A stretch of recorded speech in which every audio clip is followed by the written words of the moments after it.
गुरुदेव, शिवरात्रि की रात को जागरण करने का क्या महत्व है?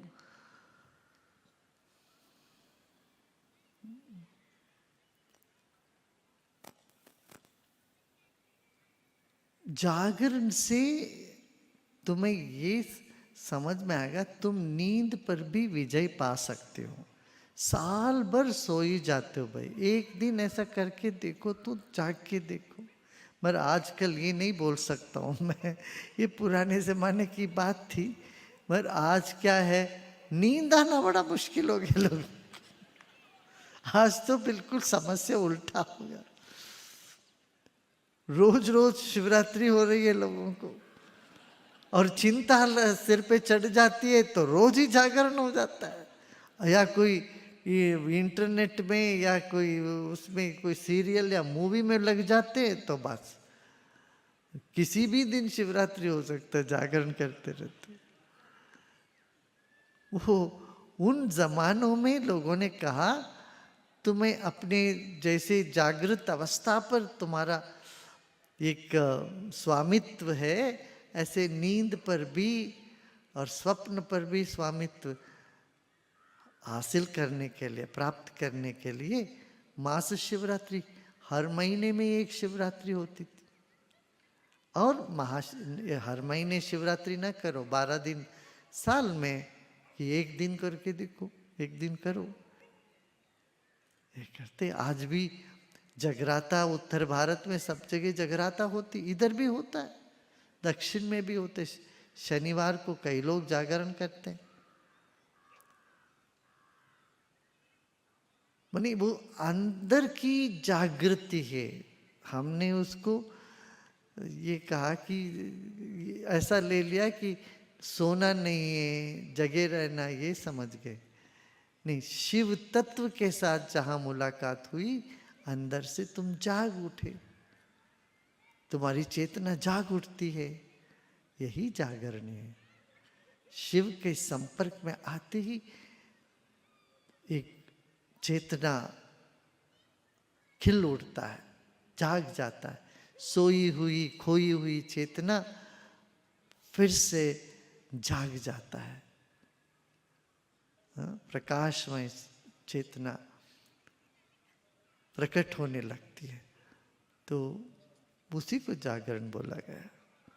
इसलिए मैं तो ये नहीं कहूँगा तुम जागे रहो शिवरात्रि में। शिवरात्रि में जागते तो फिर दिन में सो जाते बाद में। वैसे ये था कि पुराने ज़माने में कि बिल्कुल जगे रहना शिवरात्रि में, और दूसरे दिन रात तक नहीं सोते थे, दिन में सो जाना नहीं। मगर आप आज की परिस्थिति ऐसी है, हमारा शरीर इतना कमज़ोर है, तो रात को जगे रहे तो दिन में आप सो जाते हो।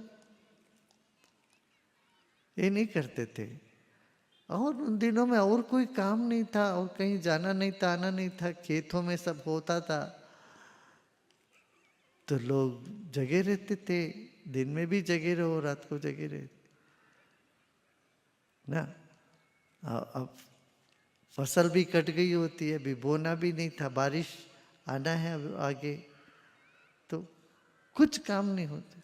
तो इसीलिए वैसे महाशिवरात्रि के समय पर न कटाई है ना कुछ है। अभी तो बारिश के लिए इंतजार में बैठे हैं सब किसान। अगले बारिश होती है चैत्र के बाद वैशाख, फिर बीज बोते हैं, फिर चल के वो बड़ा होने लगता सब। तो इस तरह से पद्धतियां भी प्रकृति के अनुगुण,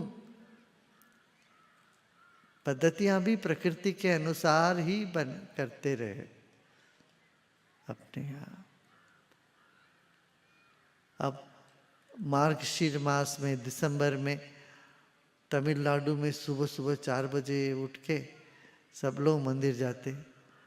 8 बजे तक, 7 बजे तक मंदिर बंद ही हो जाता है।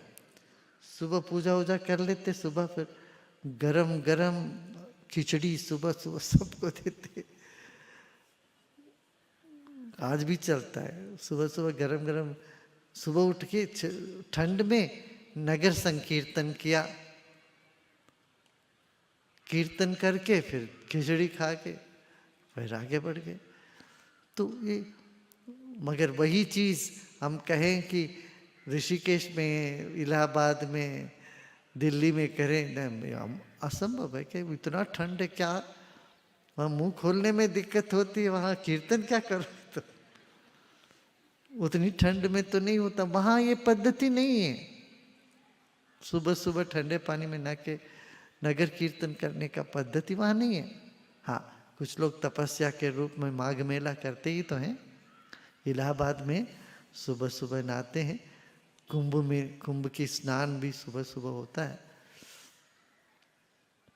वो अलग बात है। तो ये समय के अनुगुण हमें अपना ये सब आचरण चलता है, मगर ये है मुख्य बात है, बहुत ज़्यादा तन को कष्ट नहीं देना चाहिए। यहाँ एक संत आए थे, वो बोले 1 साल से खाना नहीं खाए, नर्मदा जी के लिए वो कुछ कर रहे हैं, नर्मदा बचाओ इस आंदोलन। मैंने कहा महाराज जी आप कुछ खाना तो खाइए, कम उम्र है, क्यों क्या 35 साल हो गए, 40 साल होगा, चल नहीं पाते, कोई सहारा लेके चलना पड़ता, इतना कमजोर पड़ गए, इतना शरीर को क्यों कष्ट देना है, इस शरीर को बहुत ज्यादा कष्ट देना, सुई लगा लेना, वो त्रिशूल लगा लेना ना, ये सब करना देखा ना आप लोगों ने, त्रिशूल लगा के जीभ पे कांटों से वो करके अपने शरीर को एक टांग पे खड़े होना, ये सब जो है ना तामसी प्रवृत्ति। भगवान कृष्ण ने गीता में कहा है, कर्षयंतम शरीरस्थम, मुझको, मैं शरीर में मैं हूं, मुझे ये तामसी तपस्या कहती, तामसी तपस्या है, मुझे पीड़ा दे रहे हैं, आत्मा को पीड़ा दे रहे हैं, ये बोल रहे। हाँ, तो ऐसी तामसिक तपस्या नहीं करनी चाहिए। तपस्या आवश्यक है। तपस्या माने क्या?